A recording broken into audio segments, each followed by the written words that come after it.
Para bakal calon presiden yang akan berlaga di Pilpres 2024 masih terus mencari sosok pendamping ideal.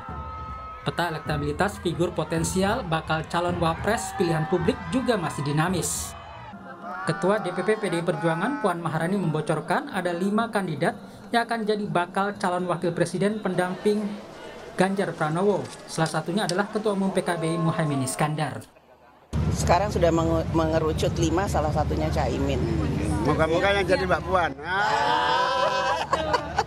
Selainnya apakah nama Pak Erik dan nama Pak Sandiaga Uno juga ada? Pak Sandiaga, Pak Erik, Pak Andika, Mas Ahaye, Caimin.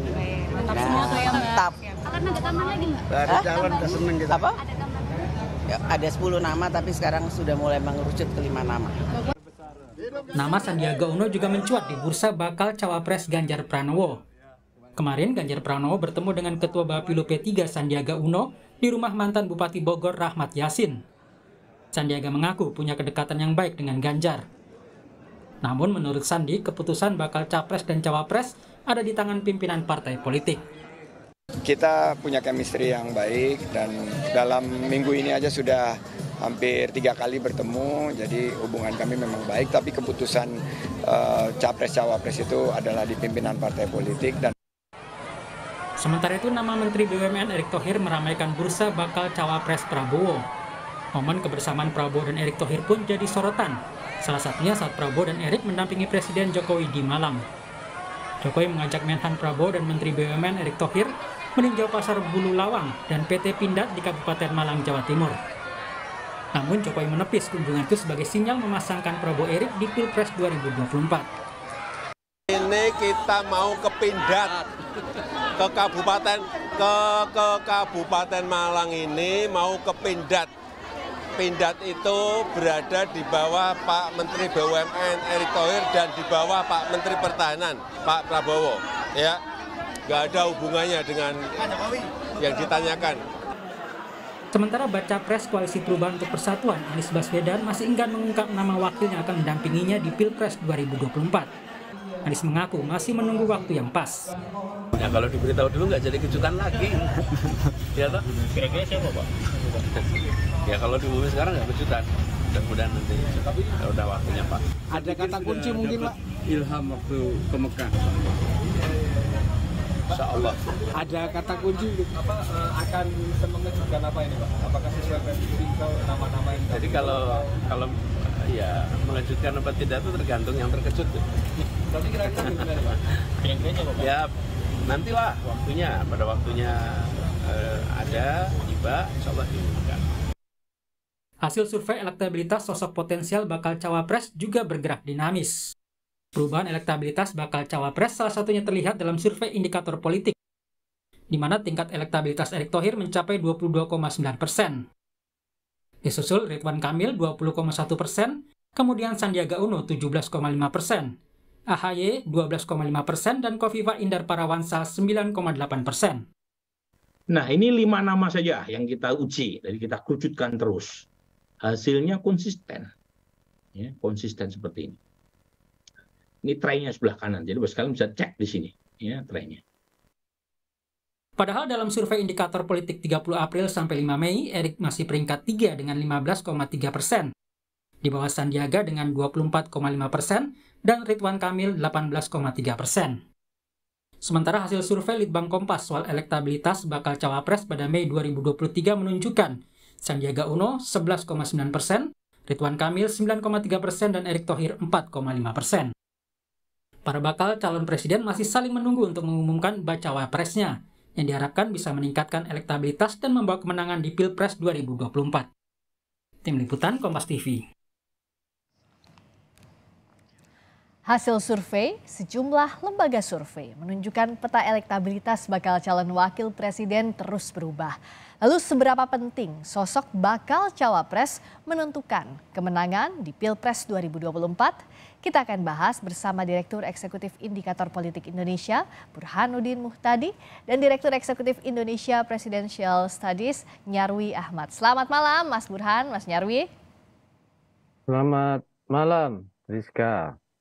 Saya ke Mas Burhan dulu. Jadi soal sosok yang dianggap cocok gitu dari indikator politik Indonesia, survei terakhir yang dianggap cocok menjadi bacawa pres sejauh ini seperti apa dan bagaimana pula peta terkininya, persaingannya? Ya, jadi Friska, yang kita temukan dalam survei terakhir yang kami lakukan itu juga dinamika yang tinggi terjadi bukan hanya dalam pilihan capres, tapi juga cawapres. Jadi saling salib elektabilitas bakal cawapres juga terjadi. Sebelumnya survei kami menemukan Sandiaga Uno dan Ridwan Kamil berada di peringkat pertama, kedua, meskipun selisihnya juga tidak signifikan secara statistik, tetapi di survei terakhir kami Erick Thohir menyalip di peringkat pertama. Dan ini mengkonfirmasi beberapa temuan sebelumnya termasuk dari Lembaga Survei Indonesia di mana Erick Thohir belakangan muncul sebagai calon wakil presiden pilihan publik terutama pasca posisi beliau sebagai ketua umum PSSI. Jadi faktor PSSI penting karena kalau kita elaborasi siapa pendukung Erick Thohir sebagian besar adalah anak-anak muda penggemar sepak bola. Dan kebetulan approval rating Erick Thohir sebagai ketua umum PSSI itu naik kencang dari 70% di bulan April menjadi 92% di survei bulan Juni. Tentu ada faktor lain ya, salah satunya adalah kinerja beliau sebagai menteri, dianggap sebagai 5 menteri terbaik. Pertama adalah Pak Basuki Hadimulyono, kedua adalah Pak Erick sama Pak Prabowo dan Mas Sandiaga Uno. Tapi lagi-lagi faktor bola, menurut saya yang menjelaskan. Nah, faktornya Mas Burhan kan sejak Pak Erick ini jadi ketua umum PSSI, momen-momen apa saja itu bisa dipotret tidak dari perkembangan surveinya? Jadi pertama sebagai ketua umum PSSI berhasil menaikkan popularitas Erick Thohir kurang lebih sekitar 15%. Jadi sebelum beliau menjadi ketua umum PSSI itu tingkat kedikenalannya itu sekitar 50-an%, 55 ya. Sekarang 69%. Kemudian yang kedua mengalami peningkatan terutama setelah Timnas Indonesia meraih emas dalam SEA Games Kamboja dan setelah Timnas Indonesia melawan Argentina. Nah, tentu ada faktor lain tetapi momen-momen itu yang menjelaskan pergerakan elektabilitas Erick. Karena sebelumnya seperti yang tadi ditampilkan oleh Kompas, Erick Thohir itu kalah secara elektoral dibanding Ridwan maupun Sandiaga Uno. Tapi belakangan muncul ya sebagai penantang kuat terutama di level cawapres. Kalau Mas Nyarwi lihatnya gimana nih? Mas Erick Thohir ini masuk merangsak begitu ya ke atas untuk menyalip Mas Sandiaga Uno, juga Kang Ridwan Kamil. Ini apa saja faktornya kalau yang Mas Nyarwi lihat? Ya, tadi saya setuju dengan apa sampaikan Bung Burhan ya. Tapi kita juga perlu lihat ya, tidak semua tokoh yang kemudian menjadi Menteri BUMN atau juga Ketua Umum PSSI itu mampu memanfaatkan panggungnya dengan baik. Dan Pak Erick saya lihat itu mampu melakukan itu ya. Dengan membangun berbagai platform komunikasi sehingga dan memaksimalkan ya penggunaan sosial media gitu ya, Instagram, TikTok dan lain-lain dengan konten-konten yang mampu menjangkau dan berinteraksi ya dengan anak-anak muda itu. Jadi wajar kalau melejit ya. Saya juga mau mengkonfirmasi dari data survei Mas Burhan tadi ya. IPS juga pernah melakukan itu survei tapi tahun lalu ya nggak kita publish April 2022. Itu betul ya, Sandiaga Uno itu masih leading sekali di saat-saat itu dan Pak Erick itu masih di bawah istilahnya ya. Tetapi kemudian belakangan kan kemudian melejit ya setelah panggung itu bisa dimanfaatkan dengan baik. Bukan hanya mendapatkan panggung sebagai Menteri BUMN atau juga sebagai Ketua Umum PSSI dan juga menunjukkan prestasinya, tetapi pola komunikasi dan interaksinya ini ya, Friska ya, yang menunjukkan jadi gini, pemilih itu kan juga punya concern tertentu ya. Hal-hal yang menjadi istilahnya hobi, kesenangan gitu ya. Dan sosok Pak Erick saya lihat ini mampu menyelami psikologi pemilih dengan baik. Jadi kalau dalam pendekatan marketing politik kemampuan psikografik profilingnya dengan kemudian ini saya lihat jalan itu ya. Ya tentu saja ini juga ada faktor-faktor yang lain yang tentu berkontribusi ya. Saya kira ya, misalnya seberapa misalnya kandidat-kandidat yang lain gitu ya, itu belum secara maksimal melakukan penetrasi atau mobilisasi dengan penggunaan platform-platform sosial media misalnya dan perangkat-perangkat yang lain, komunikasi yang lain untuk berinteraksi dengan pemilih. Tapi yang paling jelas ya itu tadi variabel popularitas tadi. Ya karena kan tadi di datanya Mas Burhan tadi ya 15% itu besar itu ya. Saya masih ingat ya Mas Ganjar dulu awal-awal dari 2002 itu merangkaknya itu pelan-pelan ya, kalau kita baca data tren, saya lihat juga datanya Mas Burhan itu paling berapa 4, 5 gitu ya, tidak lompat tiba-tiba 15% gitu ya. Dan Mas seperti contoh Mas Ganjar itu sampai sekarang juga masih merangkaknya juga pelan-pelan ya di angka-angka mungkin sekarang berapa Mas Burhan ya, mungkin 80-an atau berapa lah mungkin sekarang ya. 86%. Ya 86% popularitasnya sekitar itu. Nah, ya saya kira ini juga salah satu contoh ya profil sosok kemampuan dari sosok cawapres atau elit yang memang pengen menunjukkan dirinya dia sebagai figur yang mungkin bisa dipertimbangkan. Tetapi balik lagi ya Priska ya. Ini kan Pilpres masih kompetitif nih. Masih jauh perjalanannya. Pak Jokowi beberapa minggu yang lalu di acara dengan relawan juga mengatakan koalisi masih belum jelas juga gitu ya, pasangan juga masih fluktuatif, jadi semuanya dinamikanya masih terbuka itu saya kira. Pasti dinamika masih terbuka, tapi bicara soal faktor tadi juga bicara soal apa yang disampaikan Pak Jokowi, kalau Mas Burhan lihat ada Jokowi effect nggak sih di pergerakan 3 besar nama bakal cawapres?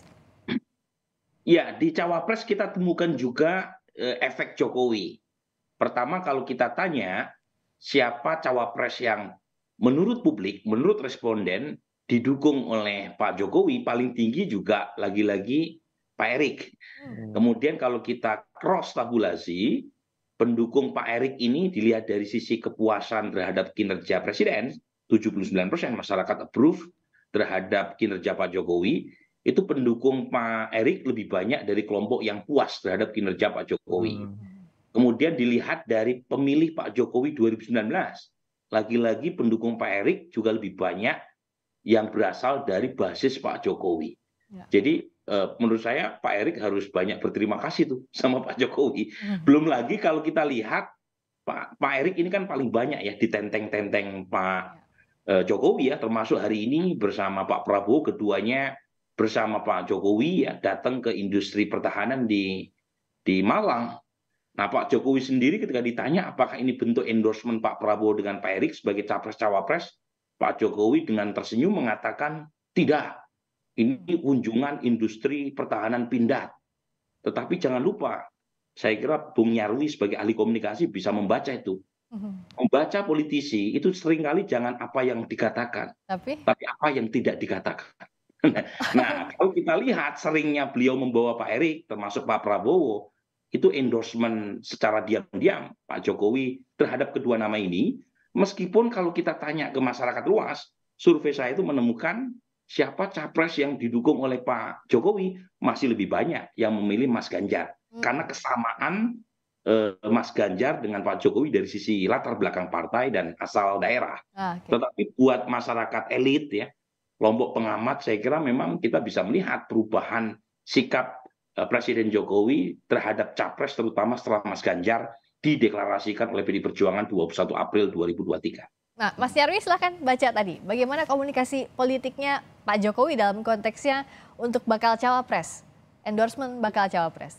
Ya, saya kira endorsement tidak dilakukan dalam bentuk kata-kata ya. Justru kalau ditanyakan dalam bentuk kata-kata tadi, seperti yang disampaikan Bung Burhan ya itu tidak bisa dijawab dong. Buktinya ini memang tujuannya ke Pindad kok kan gitu.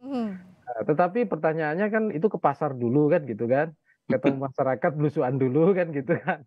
Nah, memang tujuannya ke sana ke Pindad tapi lewatnya dulu kan gitu. Nah lewat yang jadi ini contoh endorsement dalam bentuk kegiatan bukan dalam bentuk statement. Dan saya kira bahasa simbolik atau bahasa nonverbal Pak Jokowi itu sangat powerful menurut saya gitu ya.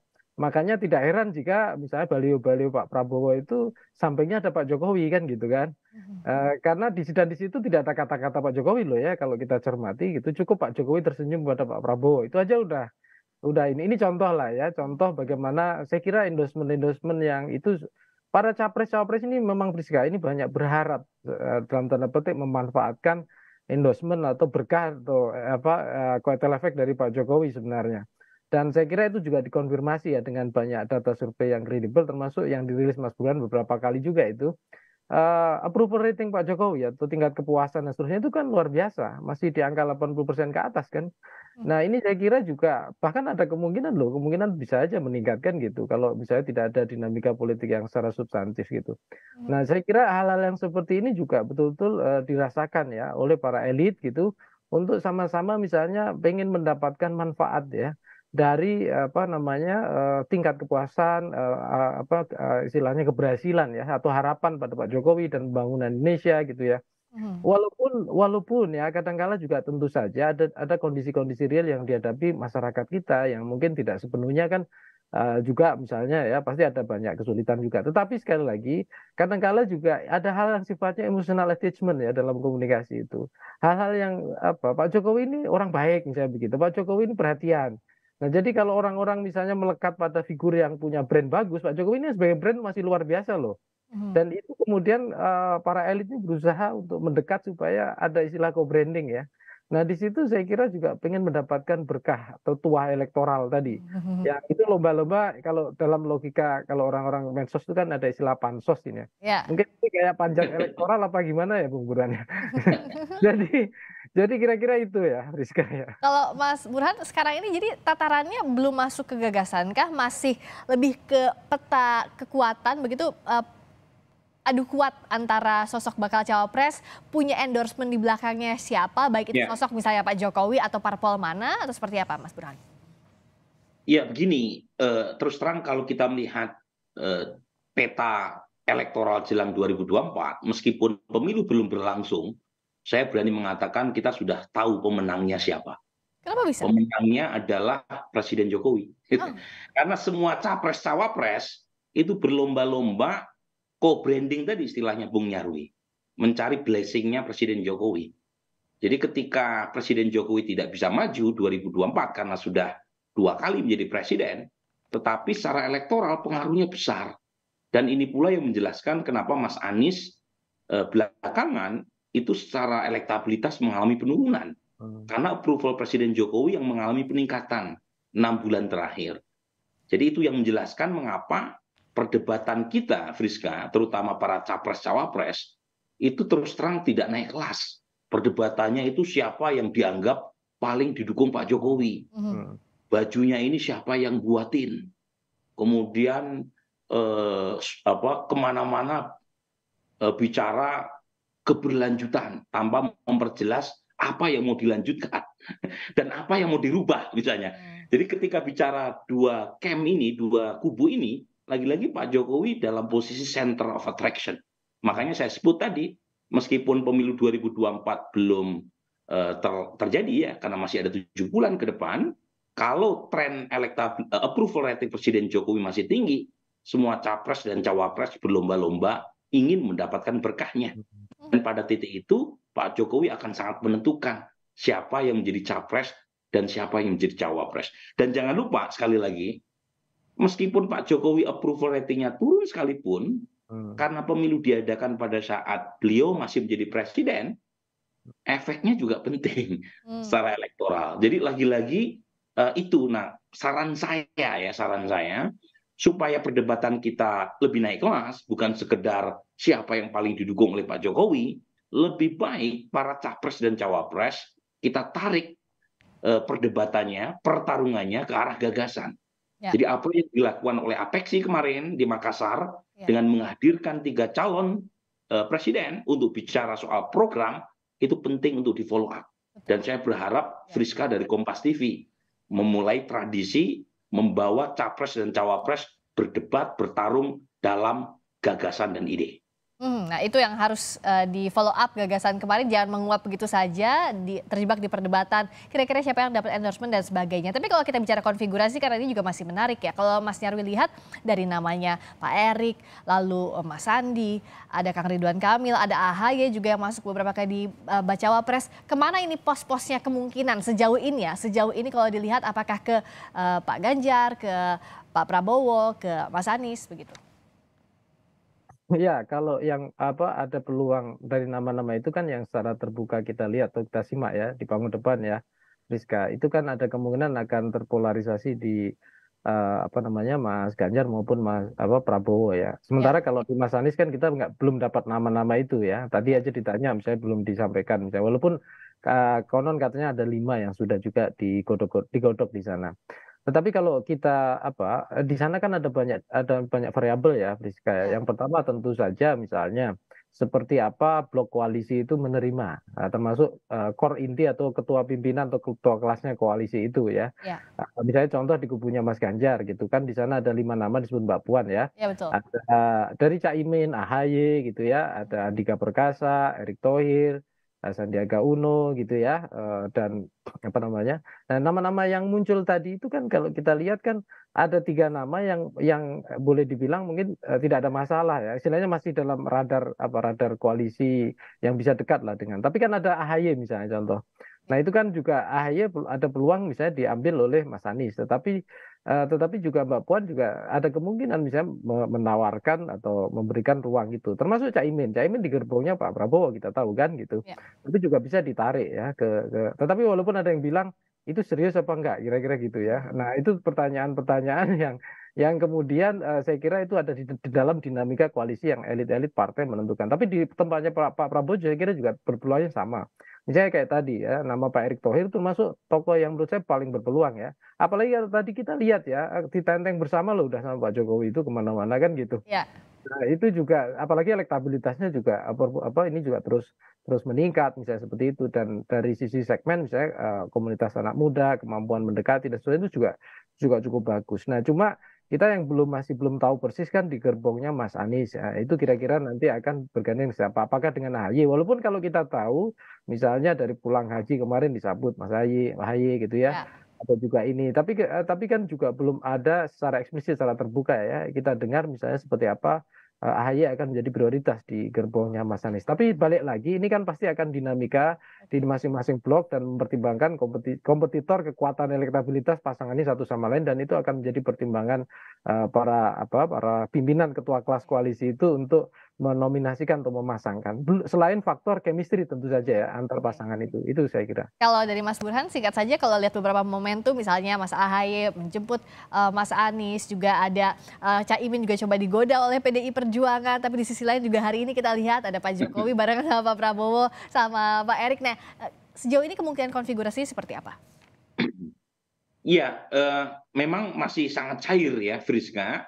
Bahkan untuk kasus Mas Anies sendiri kita masih menunggu apakah Anies AHY bisa diterima oleh Nasdem atau tidak. Sebab salah satu dari 3 partai koalisi perubahan tidak menerima paket capres-cawapres yang diusung, maka gagal Mas Anies untuk berlayar ke 2024. Nah terakhir Nasdem sendiri mengusulkan Anies Yeni. Nah pertanyaannya Demokrat terima atau tidak kalau Anies dipasangkan dengan Yeni Wahid. Nah sementara untuk PD Perjuangan jauh lebih leluasa, karena PD Perjuangan sudah mengusung atau sudah memiliki golden ticket ya, tanpa harus mendapatkan persetujuan P3 sekalipun. Misalnya P3 mengusulkan Sandi sebagai cawapres Ganjar Pranowo, tapi kalau misalnya PD Perjuangan menolak, itu PD Perjuangan masih bisa mengusung Ganjar Pranowo dengan pasangan selain Sandi. Karena P3 secara elektoral tidak menambah presidensial threshold. Nah sementara untuk Pak Prabowo memang agak tricky. Trikinya karena PKB menentukan. Kalau misalnya Gerindra tidak didukung oleh PKB, maka Prabowo Subianto harus mencari pengganti. Nah penggantinya bisa dari salah satu partai KIB. Satu adalah PAN, dan PAN sendiri sudah mengusung Erick Thohir. Yang kedua adalah Golkar. Nah Golkar sendiri kan sedang menunggu di tikungan jalan sana ya. Kalau misalnya Prabowo atau Ganjar gagal mendapatkan pasangan, Golkar dengan senang hati ya.